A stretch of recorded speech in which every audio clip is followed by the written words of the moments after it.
So this is Steve, and I'm here with Russ Jehl. Hey, Steve.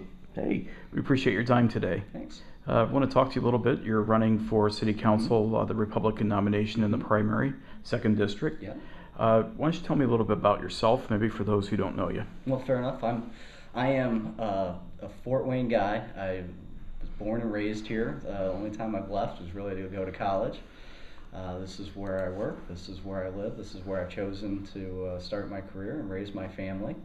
I'm a Concordia graduate and a Hillsdale College graduate, and I work at NAI Harding Dime. I'm a commercial real estate broker, and I'm very happily married. And we just started our family, and we have a 16-month-old son named William. Okay. Why are you running for council? Well, I'm going to give you the heart answer. I'm going to give you kind of the issues answer because they're really tied together. But what got me into politics last year was I worked on Marlon Stutzman's campaign. I was very concerned that our federal government was just overspending. And as I paused and thought about it, I think that we are doing the same thing locally, where we bring in $4, we spend $5, adds about $80 million a year to our debt, and we call it a balanced budget. And I just, if I do that and you do that, we don't get to call it a balanced budget because our credit card balance doesn't say that. And then also, what I love about my job, I work at NAI Harding Dime, and I'm working with the entrepreneurs that are starting up businesses, creating jobs, and that's what we need in this community. And for all the talk that we do about needing jobs, when those entrepreneurs go downtown, instead of finding help and assistance, they find obstruction and red tape. And I see it firsthand that it costs us jobs, it costs us opportunities, and it's something that we can do better.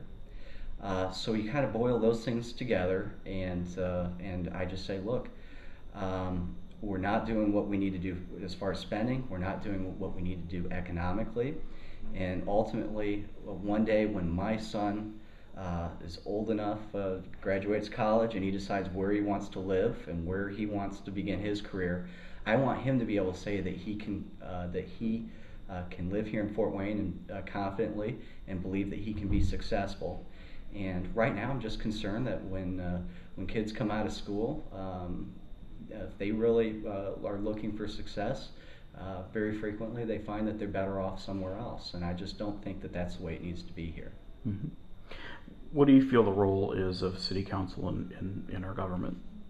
Yeah, well, City Council is obviously well defined legally, and I don't need to really comment on that. But I think the unique perspective that I will bring is, first of all, City Council is supposed to be the fiscal watchdog for the people, and I don't think that there's certainly a lot of room for improvement right now. As I mentioned, we've not done well keeping our fiscal house in order. And I would like to see City Council, and there are a lot of guys and ladies on the council working hard on that issue, but we need more fiscal conservatives on the council to make sure that happens. And the other thing that City Council needs is the City of Fort Wayne is, like it or not, the biggest real estate developer in the county. And although I'm not happy with that, I understand that's the way it is. And we have seen over the last couple of years that when we as a city venture into real estate, that we have done things that, in ways that could be improved. And I would like to bring my understanding of how small businesses, what they need to do, what they need to thrive, and also my real estate expertise to City Council. I think that will help it out tremendously as far as the skill set goes. County level, they've implemented within the last year or two a land banking program. Mm-hmm. Do you think that's something that should be looked at for at the city level, inside city limits, or how do you feel about that?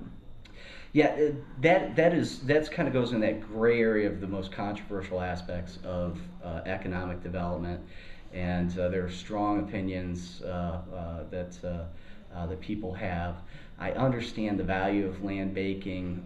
As a conservative, I'm not particularly excited about it, although I understand the reasons for it. What I would like to just underline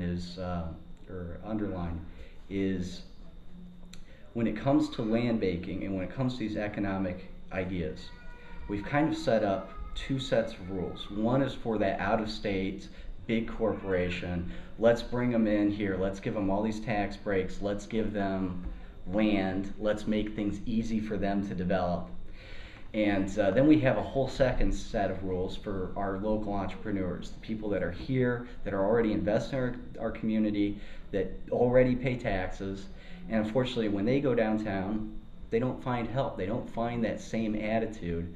And I think that before we go into all these things of land banks and these big tax abatements, I would like to see us very heavily address how do we make doing business here locally more friendly. And I think that we should start first with the people that are already trying to invest in our community, a dozen jobs at a time. And when we take care of them, then we can also start looking at some of these bigger ones that kind of touch on that issue. But in general, I see what the county's doing, and although not being particularly familiar with the ins and outs of what the city may be trying to do on that particular issue, I'm pretty content to let them take the lead and then partner with them. Mm-hmm.